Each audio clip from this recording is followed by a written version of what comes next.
الله الموفق. خالد تفضل. شكرا لك الرئيس. اليوم المحضر لدمار. طرحت أمس عدة آراء من بعض الأخوة الأعضاء ولم يذكر إلا ما طرحه الأخ عبد الرزاق الهجري ورد الأخ الرئيس المجلس، ولم يذكر أي ما طرح من الأخوة الأعضاء. وشكرا للسكرتارية على هذا المحضر الذي هو خاص بدمار. ما أقدرش على ما كان في الجلسة. قل لنا 1 2 3 نتأكد.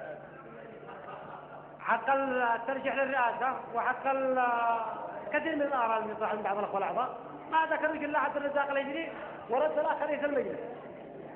المحضر تفضل. رئيس. بسم الله الرحمن الرحيم. شكرا لأخ الرئيس. يا أخي أنا أريد أضيف إلى المحضر بخصوص التوظيف في المجلس. بخصوص التوظيف في المجلس على أساس أن هناك لجنة مشكلة. أنا أرى أن يضاف لمهمة اللجنة أن تتأكد من المعيار الوطني للتوظيف، لأنه أنا الذي أعلمه أن في 500 موظف داخل المجلس، منهم من المحافظات الجنوبية لا يزيد عن 30 شخص.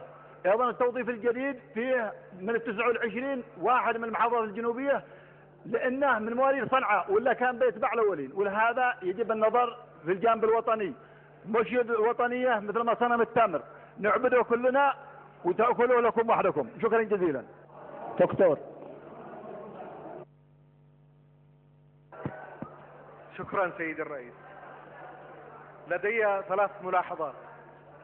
الملاحظة الأولى فيما يتعلق بالتوظيف في المجلس.